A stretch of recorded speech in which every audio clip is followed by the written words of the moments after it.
Hello guys, welcome to our second lecture, PHP series, website development using PHP.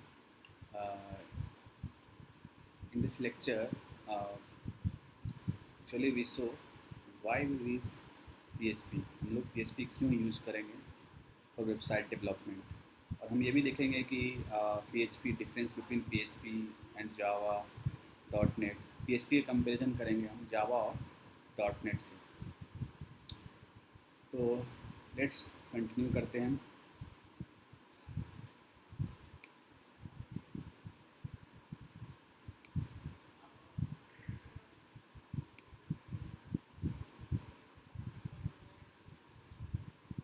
ठीक है, second lesson के हमारा topic है आज why P H P for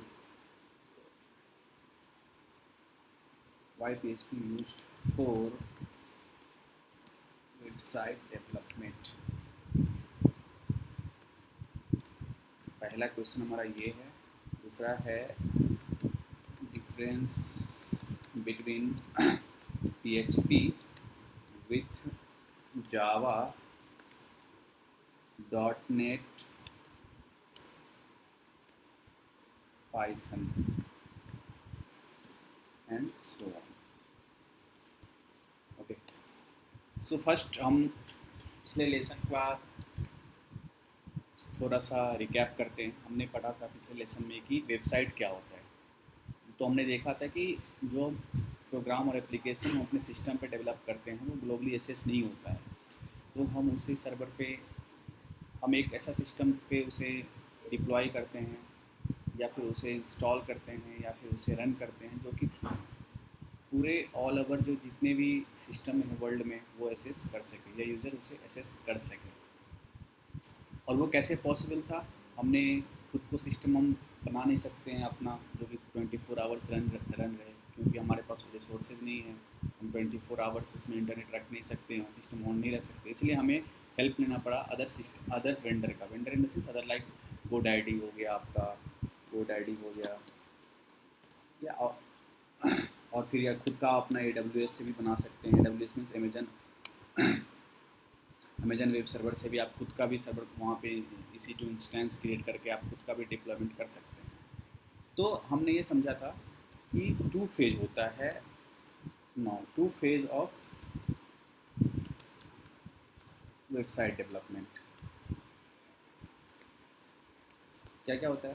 पहला तो आपका डेवलपमेंट होता है, दूसरा आपका डिप्लॉयमेंट होता है। No, development development in the sense कि आपके पास आपने एप्लीकेशन को डेवलप किया है, लाइक आप ब्लॉग बनाना चाहते हो या ई कॉमर्स आपका ई कॉमर्स टाइप वेबसाइट बनाना चाहते हो या YouTube.com बनाना चाहते हो, कुछ भी ऐसा आप वेबसाइट बनाना चाहते हो, तो आप अपने पहले डेवलप करोगे। आप डेवलप करके आपने एक एप्लीकेशन तैयार कर लिया। ठीक, आपने एक एप्लीकेशन तैयार कर लिया। नाउ अब उस एप्लीकेशन को आप तैयार तो कर लिए, लेकिन आप उसे कहीं ना कहीं तो सेंट्रलाइज्ड कंप्यूटर पे रखोगे। वो सेंट्रलाइज्ड कंप्यूटर हमने GoDaddy से परचेज कर लिया और वहाँ पे हमने इसे डाल दिया, उसे डिप्लॉय कर दिया। डिप्लॉयमेंट से उसे वहाँ पे प्रोग्राम को इंस्टॉल कर दिया। इंस्टॉल, तो ये जो फेज है, जो आपके एप्लीकेशन जो आपने बनाया है और उसे installing application on centralised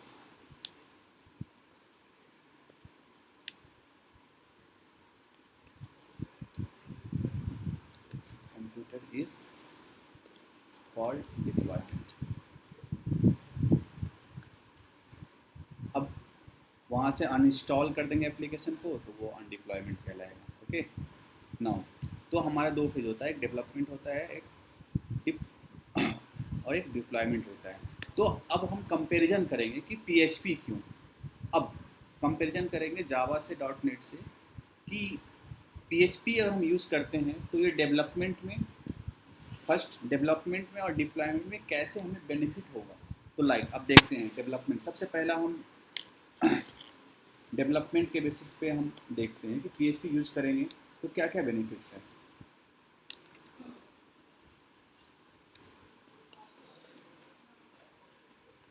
okay, now सबसे पहला जो बेनिफिट है वो आपका होगा कि डेवलपमेंट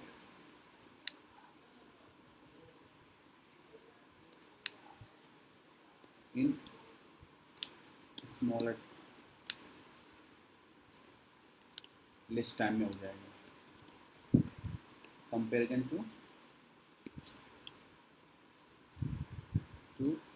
जावा या डॉट नेट। ओके, हाउ कैसे,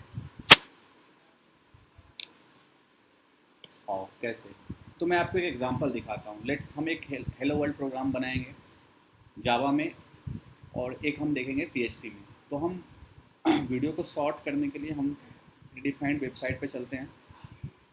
हमने पहले से करके रखा है। देखो ये सबलेट का प्रोग्राम है, ठीक है। अब मैं जावा में जो वेबसाइट बनाते हैं हम उसे सबलेट टेक्नोलॉजी यूज़ करते हैं, ठीक है। तो देखो सबसे पहले इसमें कितने स्टेप होते हैं। पहले आपको डायरेक्टरी स्ट्रक्चर क्रिएट करना पड़ेगा, फिर सबलेट आपने बनाया, सबलेट्स ने एक्सटेंड किया एचटीटीपी सबलेट को, फिर उसके प्रीडिफाइंड मेथड ओवरराइड हो रहे हैं, ठीक है। वेलकम टू सबलेट हुआ। फिर आपने जो भी सबलेट बनाया है इसको पहले आपको कंपाइल करना पड़ेगा कि इसमें सिंटैक्स एरर है या नहीं है। अगर सही है तभी हो जाके कंपाइल होगा।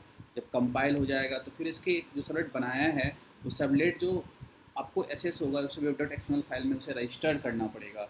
ओके, फिर सर्वर को स्टार्ट करना पड़ेगा, फिर डिप्लॉयमेंट करना पड़ेगा, वो प्रोग्राम रन होगा। बस एक छोटे से प्रोग्राम के लिए आपको देखो कितना करना पड़ रहा है। नाउ गो टू PHP में ये एक लाइन के प्रोग्राम से ओनली, PHP बस इतना है, एक लाइन के प्रोग्राम से आपका ये काम हो गया। नाउ देखो ये भी इतना ही काम कर रहा है वेलकम टू सबलेट, और ये भी इतना ही काम कर रहा है welcome to my first page. मतलब आप डिफरेंस देख रहे हो। बस ये एक लाइन के कोड में आपका एक पहला प्रोग्राम चल गया, और सबलेट का आप देख सकते हो कितना लाइन का कोड है और कितने स्टेप्स हैं। तो इसी से देख सकते हो कि डेवलपमेंट कितना इजी है PHP में। ये तो मैं सिंपल एग्जांपल लेके देख रहा हूँ, आपने देखा कितना इजी है। आप समझ गए हाउ कैसे। जब मान लो कोडिंग, तो कोडिंग क्या हो गया आपके लिए, इजी हो गया। अगर कोडिंग इजी है मीन्स कि आपके रिसोर्सेज कम लगेंगे। Resources means developer less. अगर डेवलपर लेस हुआ तो क्या होगा, आपकी प्रोजेक्ट की कॉस्टिंग जो होगी वो लेस होगी।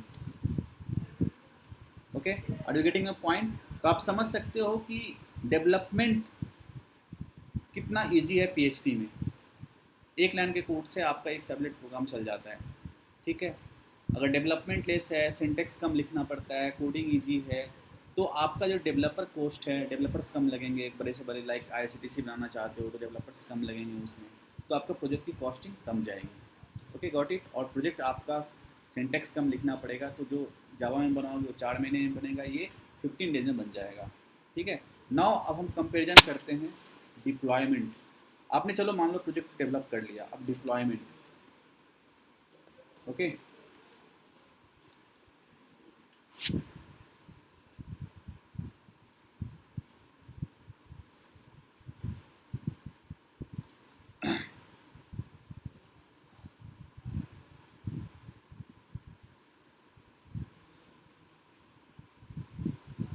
नाउ हम बात करते हैं, सेकंड है हमारा डिप्लॉयमेंट। अब डिप्लॉयमेंट में मान लो अब जो हमारा बात करते हैं जावा की, ठीक है। अब जावा में क्या होता है, हमने प्रोग्राम बनाना है, सबसे पहले वो कंपाइलर होगा, कंपाइल करेगा। कंपाइल कौन करेगा, जावा के सॉफ्टवेयर कौन करेगा, JDK होता है वहाँ का, JDK JRE होता है, वो सॉफ्टवेयर कंपाइल करेगा। फिर उसके हम एक सर्वर पे उसे इंस्टॉल करेंगे, ठीक है। तो आप देख रहे हो कि हमें एक्स्ट्रा एक JDK JRE सॉफ्टवेयर डालना पड़ेगा, एक सर्वर पे डालना पड़ेगा। फिर इसके जो सर्वर है, जो टॉमकैट होता है वो सिस्टम में रैम ज़्यादा लेता है, ठीक है, रैम ज़्यादा लेगा, उसकी जो स्पेस है हार्ड ड्राइव का वो ज़्यादा लेगा, ठीक है। अब नाउ बात करते हैं PHP। PHP में कोई कंपाइलेशन नहीं होता है, सिर्फ आप बनाओ उसको सर्वर पे, ओनली सर्वर की नीड होती है। जो सर्वर होता है हमारा अपाचे वो रैम वेरी लेस लेता है, okay, compare to Java server, Java Tomcat server. तो देखो, खुद देखो कि हम डिप्लॉयमेंट करेंगे अगर जावा से तो हमें क्या क्या अलग से सॉफ्टवेयर इंस्टॉल करना पड़ेगा, एक्स्ट्रा सॉफ्टवेयर, जावा की JDK JRE, फिर टॉमकैट इंस्टॉल करेंगे, टॉमकैट का रैम ज़्यादा लेता है। लेकिन हम PHP के करेंगे तो सर्वर है, ओनली सर्वर करना है हमें इंस्टॉल, वो भी अपाचे का। तो अब ये लेस रैम लेता है, तो इससे बेनिफिट क्या होगा हमारे पास, जैसे वो डैडी हमारा सेंट्रलाइज कंप्यूटर देगा जहाँ पे हम डिप्लॉयमेंट करेंगे, ठीक है। अब GoDaddy पे मान लो जावा का कोई प्रोजेक्ट है, ठीक है, अगर जावा का प्रोजेक्ट आप डिप्लॉय करना चाहते हो तो हमारे पास एक्स्ट्रा सॉफ्टवेयर है, JDK JRE है, सर्वर जो हमारा टॉमकैट सर्वर ज़्यादा रैम लेना पड़ता है, तो हमें मिनिमम 4 GB रैम तो लेना ही पड़ेगा, मिनिमम मैं बात कर रहा हूँ, ओके, मिनिमम 4 GB रैम लेना ही लेना है आपको, और एटलीस्ट 50 GB तो आपको स्पेस लेना पड़ेगा। अब बात करते हैं PHP की। तो PHP का जो सर्वर है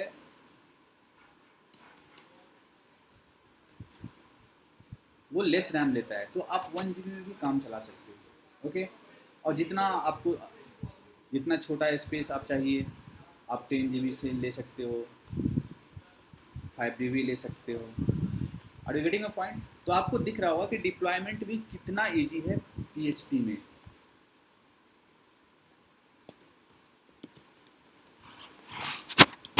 वेरी इजी PHP में। तो इससे फ़ायदा क्या हुआ हमारे पास, हमारा लेस रिसोर्स लग गया, हमने देखा कि डेवलपमेंट कितना इजी है, तो हमारा क्या हो गया conclusion,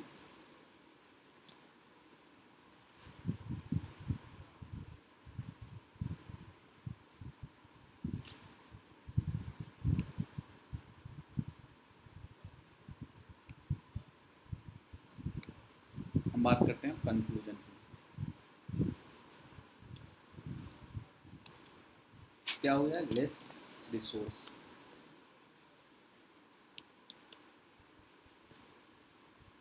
less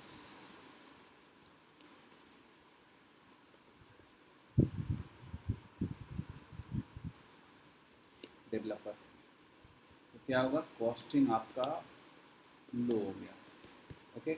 now less RAM, तो लेस डिप्लॉयमेंट चार्ज,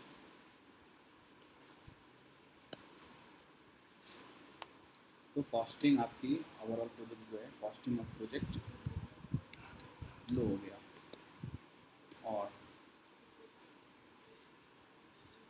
यहाँ पे क्या हो गया, लेस टाइम भी आपका प्रोजेक्ट जो है कम लगेगा। अब कई लोग के सवाल होगा कि सर हम खुद का AWS सर्वर पे इंस्टॉल कर लेंगे, खुद का AWS सर्वर, AWS क्या होता है बाद में बात करेंगे, AWS पे हम इंस्टॉल कर लेंगे। तो बाबू सुनिए, जब हम PHP के प्रोग्राम को अगर AWS पे रन करेंगे तो वहाँ पे EC2 मशीन्स होता है, तो जहाँ हम AWS पे PHP करने करेंगे तो वहाँ पे 1 GB में काम चल जाएगा। अगर हम जावा में करेंगे तो जावा के EC2 मशीन्स करेंगे तो 2 GB मिनिमम, तो यहाँ पे 4 GB लेना ही पड़ेगा, okay. Are you getting point? तो सर अब हम बात करते हैं कि सबसे फ़ायदा क्या होगा। नाउ आप जाओगे फ्रीलांसर पे जाओ, आप वहाँ से प्रोजेक्ट लो। अगर आप फ्रीलांसर से कोई भी प्रोजेक्ट उठाते हो तो अगर आप PHP में करोगे तो कोई भी प्रोजेक्ट, ऐसा प्रोजेक्ट 5 दिन में कर दोगे। अगर वही आप जावा से करोगे मिनिमम 40 डेज लगेंगे, ओके, क्योंकि जावा में कंपाइल टाइम होता है, वो आपके हर एक क्लास के ऑब्जेक्ट को मैनेज करना पड़ेगा, उसकी एक्सएमएल फाइल बनानी पड़ेगी, बहुत सारी चीज़ें होती हैं जावा में फिर। और पीएचपी में ऐसा कुछ नहीं होता है। ओके, हाँ, अब बात कई लोगों का ये भी होगा कि sir security, security Java is secure, ऐसा लोग कहते हैं कि सिक्योर है। मैं मानता हूँ जावा जो टेक्नोलॉजी है वो सिक्योर है, लेकिन पीएचपी भी सिक्योर है। आओ, lots of framework like Laravel, Drupal, क्यों है ये लोग भी पीएचपी के टेक्नोलॉजी के ऊपर एक उन्होंने अपना एक क्लासेस, अपना लाइब्रेरीज लिखे हैं जो इस तरह की सिक्योरिटी प्रोवाइड करता है हमारे लिए। तो पीएचपी भी सिक्योर है। पीएचपी टेक्नोलॉजी नहीं देती है वो चीज़ें, लेकिन उनके ऊपर क्लासेस बना के लारावेल और ड्यूरेबल जो है ये हमें सिक्योरिटी प्रोवाइड करता है। तो आप समझ गए होंगे कि हम क्यों पीएचपी यूज़ करते हैं वेबसाइट डेवलपमेंट के लिए। Okay, thanks you.